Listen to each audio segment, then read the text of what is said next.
Te doy un saludo muy afectuoso a ti, a nuestra audiencia. Buen martes. Ahora tenemos que los episodios que usamos para los ritos de la República, como el caso más reciente, que es el 255, el 215,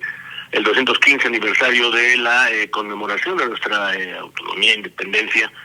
ha usado la élite política, lo ha utilizado justamente para que le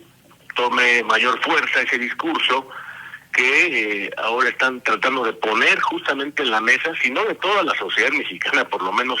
de todo lo que llamamos la élite del poder. El secretario de Marina, por ejemplo, está comentando que hay una suerte de dureza que se ha cometido en contra justamente de esa agencia de los marinos, y dice que fuimos nosotros los que dimos el golpe de timón. Hay que preguntarle quiénes cuando dice precisamente nosotros, a qué agencia en concreto se refiere o a qué personal de manera muy puntual lo está haciendo. Es una como primera aproximación al problema, no necesariamente a su solución. Después hay que recordar que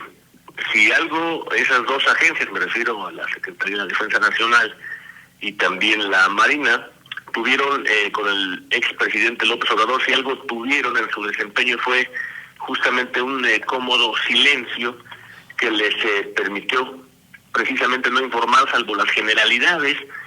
que todos los días hacía con su personalismo en torno a su estilo de gobernar el anterior mandatario.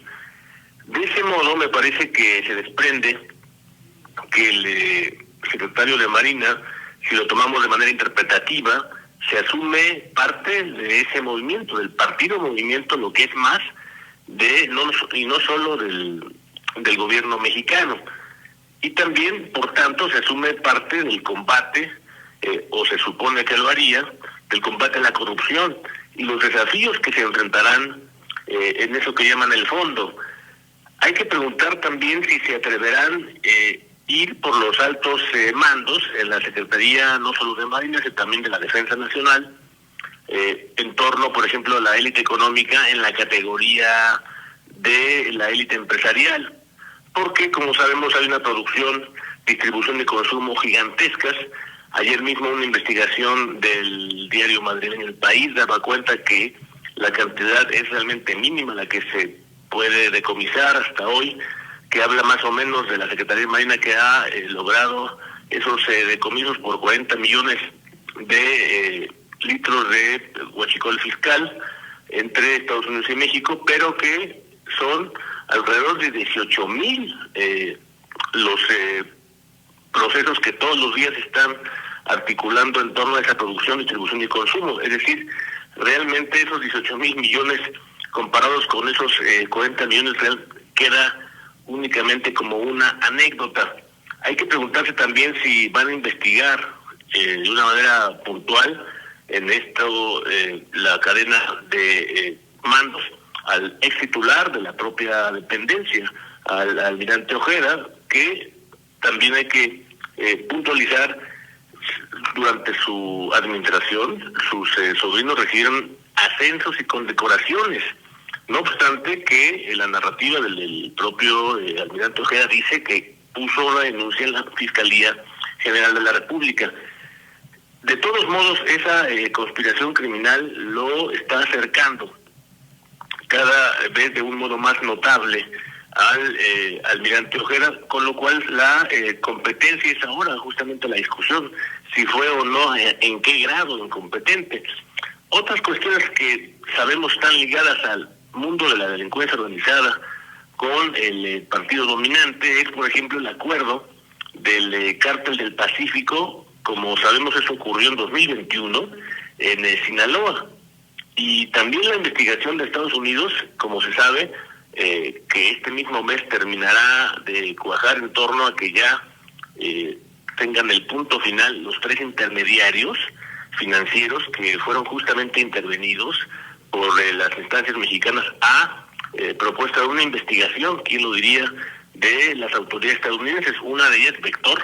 uno de esos intermediarios es Vector, propiedad del ex jefe de la oficina de la presidencia, justamente con López Obrador, que es el señor Alfonso Romo. Hay un contexto, por tanto, que alimenta esa conspiración criminal. El caso, por ejemplo, también de manera más reciente que está en medios, el caso de la barredora ilustra, por ejemplo, de acuerdo con la información ya verificada por Quinto Elemento Lab,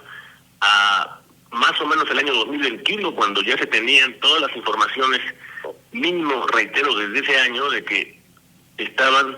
las andanzas vigentes de Hernán Bermúdez. Hay que preguntarse al cabo de todo este tiempo, casi ya más de 4 años y contando, qué hacía, por tanto, el Gabinete de Seguridad, el federal y el de allá. El discurso, por tanto, del presidente, que se enteraba de todo, también está en una referencia bastante peculiar. Y me parece que del tintero los caminos, por tanto,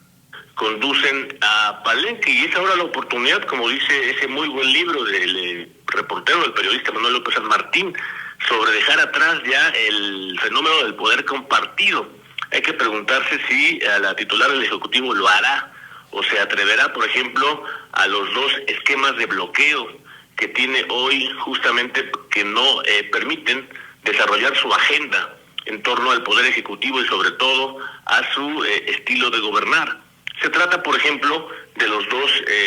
me parece, las 2 sillas más importantes del López Obradorismo allí mismo, que significan esos diques para su propia administración de la señora Sheinbaum, que son, por un lado, desmontar el esquema de bloqueo que existe en Cámara de Diputados y que no